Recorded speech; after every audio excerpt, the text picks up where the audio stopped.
And now you're tuning in to the Women Unplugged podcast. Hey, plugs! We are taking you on an emotional roller coaster today.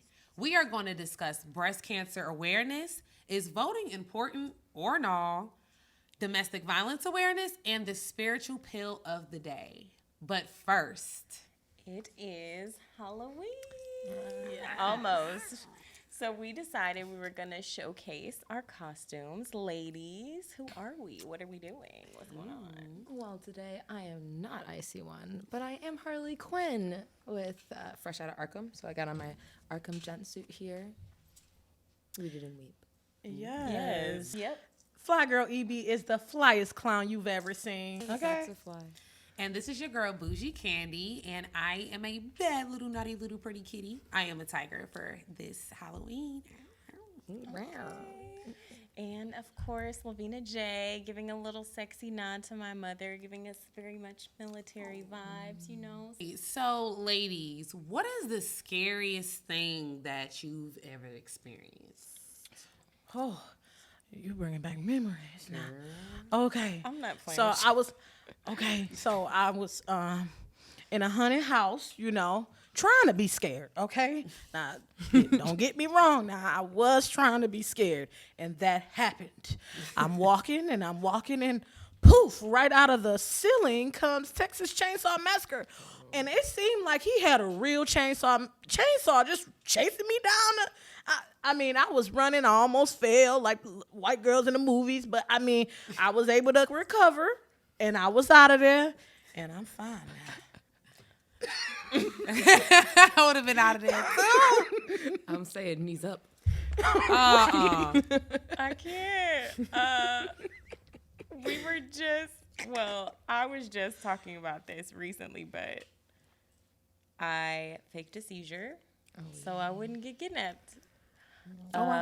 Yeah, I know that he was trying to kidnap me for the simple fact that once I faked the seizure, which was very theatrical, by the way, like I did my imagine. thing, like saliva all out the side, shaking, everything. I would have paid. We need I that did camera it footage. again for my family, but he ran away. So he didn't call for help. He didn't say like, "Oh, are you okay?" He just ran away and left. So For all you little naughty little pervs out there. Naughty men. I hope you were caught. Well, for me, we had an ice storm a few years back in Georgia where a lot of the roadways were frozen over with a thick, thick layer of ice. And I remember me and my friend, we were coming down around 75, 85, and just the slightest curve when the road's iced over like that can cause the car to like glide in any direction. So we're just gliding and twirling at the same time, gliding and twirling slowly but surely towards the wall that's on the left-hand side of the interstate. But we literally, it was like godly. We literally stopped like right before the wall. And everyone who was coming in behind us was able to go around. So yeah, I just say that's my scariest experience. I thought I was going to die. Yeah, that's nerve-wracking. that is Yeah. scary. That's nerve-wracking. Okay, so I actually have been chased by somebody with a katana before. Like, the big... Okay, so here's what happened. I was 12. I was a kid, and my mom took me to meet her high school sweetheart, who at the time was living in his car in his mother's driveway, right? And come to find out, homeboy had a little bit of a hankering for the pipe, you know what I mean? He liked some crack. So anyways, he was like, Sam, you need to go in the house. And me, little 12-year-old Sam, I'm like, no, I don't need to go in the house. You're not my dad. So he like disappears to the car. And then all of a sudden, out of the darkness, I see him full sprint with a katana in his hands running to get me in the house. Oh no. Nah, bro. That's when the Harley should have came out. Look, Oh, girl, no, I just went and got his mama. Don't have me That'll look work at your mom. I'm going to tell your mom. I can't. What? Well, That's terrible. If you're going out for Halloween, partying, doing whatever you choose to do, just remember to enjoy yourself. And please be safe. Please be safe, guys. Please be safe. Okay, ladies, so continuing on, of course, it's time for some news. And as we know, November is creeping on up. It's coming. It's coming fast, too.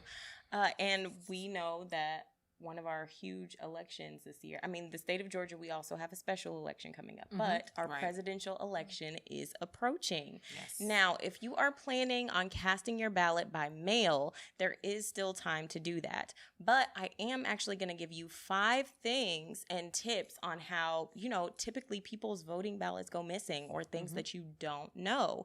Now, this is important because about 1% of absentee ballots in 2016 and 2018 elections, according to the US EAC, had to be tossed. Wow. Because they were not following the appropriate guidelines. So I am going to give you guys those 5 things according to Axios.com, the top 5 issues that we deal with mail-in ballots. And because, like EB said, we are dealing with coronavirus still, and we want to make sure people are safe. I myself have voted by absentee ballot, but there are ways that could cause your vote to not be counted, and we want to make sure that your voice is heard, okay? Yes. So the first one is missing deadlines. Now, when you receive your ballot in the mail, typically it is important for you to make sure that you are looking at the postmark and the receipt deadlines. That means when you received it and when it needs to be returned, you have to abide by those deadlines or your vote's going to be tossed out, unfortunately. Number 2 is forgetting to sign.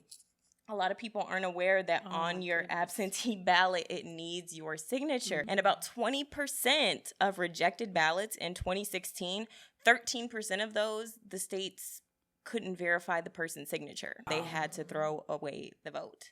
Again, It's almost like unfortunate. 80%. Yes, it starts racking up when you think about it. Yeah. Non-matching signatures. So some states verify your identity specifically by your signature. So what's on your social security, what's on your driver's license, they're going by those things to say, hey, this is the same person. And sometimes if it's not on there or if it doesn't match, they will throw out your vote. Again, these things start racking up. Number 4 is no witness signature. In states like Alabama, Mississippi, Louisiana, those states require a witness signature, which means somebody has to be there with you, kind of like a notary, to make sure that you're not lying. This was you, and, sending your ballot in. And other than that, the 5th one is kind of like a free-for-all, but mostly it is receiving a ballot with missing information. So sometimes people, when you receive it early. If you're not looking and paying attention, you can be missing a person who is supposed to be being elected, one of your choices. It can vary from many different things. So those are 5 really big things, and those percentages are high. So ladies, you already know, I have to ask, because in Black and brown communities, there is kind of a bit of a tug of war as far as, are you voting, the importance of voting, why do we vote? So of course I have to ask, how important do you feel it is to vote, or why or why not? Let me just say this, though. Trump won by just about a little bit over 500 votes in the last election with Clinton. These votes that were tossed out could have clearly, but just number 1, it's a responsibility. That's what I feel like. Number 2 for me is, at the end of the day, we didn't always have the right to vote. So having that access, being Black, being a woman, at one point in time, it was an age, that you had to be to vote. So all of those things just contribute to that access that you have now, which is wonderful. And the third thing for me is just picking someone that supports something that I believe in. Right. It's so important to me. So those are a couple things that I think Those are good. Those important. are really good. Honestly, I just think in 2020, it's pretty much inexcusable for you not to vote. Like, there's no reason you couldn't be registered to vote. Everybody's been sitting at home. There's plenty. I mean, it shows up on my Facebook every time I get on Facebook. Do you want to register to vote? Instagram as well. Instagram, Snapchat, everybody trying to tell you go ahead and get registered. So there's no excuse for you not to have the access and ability to vote. It sucks if you don't fill out your ballot right and your vote doesn't get counted for that reason, but that's like the only reason that your vote should not be counted in 2020. Right. It should be not the rule. It should be the exception. The rule should be, I'm going to go vote and do what I need to do. The exception should be, unfortunately, at this time, my vote wasn't counted because of, and that's not your fault. But I will say, in Georgia, we have seen a significant increase in the amount of people who have gone out to vote this year, specifically for this presidential election. And that is amazing to me. But Candy, you know, I'm going to ask you, what about voter suppression? Because we have also talked about that. So have you experienced voter suppression, or have you realized it or seen it anywhere? I feel like we talk about this every year, especially when it comes to Black and brown communities, but it's making it even harder for your older people to vote. A lot of them may not be able to read the fine print. A lot of them may not necessarily fully complete the ballot without assistance. All of them have assistance. And then not necessarily really having the same resources we would normally have outside of the pandemic to get people who don't have the transportation to the polls even. Right. It's like a lot of those little small programs that would normally be in effect that help get people to the polls who normally wouldn't be able to go is just not going to really happen this year due to COVID, due to the pandemic. So that's something that I think is definitely going to affect the numbers that we see in the community. And I think that, I don't know if it's, like I said, purposely done or not, but it's something that we're definitely going to see affected. For sure, for sure. And if you don't know what voter suppression looks like, it may not look the same as it has in past years. But this year, what we're seeing a lot of is, you know, like Candy is saying, our older voters, EB and I were even discussing them changing voting locations. So even though you may have checked your state website and been searching, they could change the location. So you have to be aware. They do it very often. It can look like, for me, was a pending. My voter registration was pending for the longest I have ever experienced. And I've been voting since the early 2010s when Obama was being voted president. And, you know, to not receive my ballot until this late in the game and having to make sure it's returned early, that is a voter suppression tactic. Yeah. So we see it in very many ways, or not just having enough polls open. Right. You know, we've seen 600,000 people having to go to one polling place. You know, these are all tactics that are used to suppress the votes for the outcome that they want. Right. So you guys, we have to be vigilant. We have to do our due diligence and make sure that we have all the information that we need to do this safely and to make sure that our voices are heard. Okay? It's important. Yes. Like I said, we also have a special election coming up for our general elections, sheriff, governors. We had somebody step in from 2018 to 2019 in Georgia. So there is so many things happening. It's not going to end with this presidential election, but make sure you're continuing this conversation because right now it is important. And ladies, that is the news for today. Yes. Thank you, Levina. Get out and vote. All right, ladies. So, of course, we're rocking our Halloween costumes because this is just what we do. We're also supporting breast cancer and domestic violence this month. We're wearing our ribbons. Of course, our pink ribbon represents breast cancer awareness, and domestic violence is rocking the purple for us, okay? So let's dive into some breast cancer awareness this month. Now, every year in October, we bring attention to men and women who have survived or who no longer is with us due to this crazy cancer. Now, in addition to all of this awareness, we want to make sure that you're getting your exams and making sure you're staying up to date on where you stand for breast cancer. Now, according to cancer.net, an estimated 276,480 women in the U.S. has been diagnosed with invasive breast cancer. Wow. Now, that is a lot of women, ladies. For sure. It's mind-blowing. Now, have you or anyone in your family has been diagnosed with breast cancer? I know it's a tough topic, but... I mean, nobody in my family, thank God, has been diagnosed with breast cancer. Lots of other cancers in my family. But I do know somebody personally that lost a breast because of breast cancer. Oh, wow. So I definitely, I've seen it. My goodness. Yeah, many different types of cancers are in my family. I don't know specifically breast cancer. I haven't heard, but it's just really great to bring awareness to it and make sure we know the statistics and why it's important. I mean, we're always talking about keeping ourselves safe. Definitely. So getting those exams, going to the doctor, even though it seems like a pain sometimes, is very important, ladies. You know, just check yourself out. Yes, I don't have anyone in my family that I know who's experienced the diagnosis of breast cancer, but I'm agreeing with both ladies where we're all, even if you're young or old or middle age, it's all about just taking care of yourself. Detecting things early on is the biggest jump start to really making sure that you recover or get the help that you need to possibly make a full recovery. Yeah.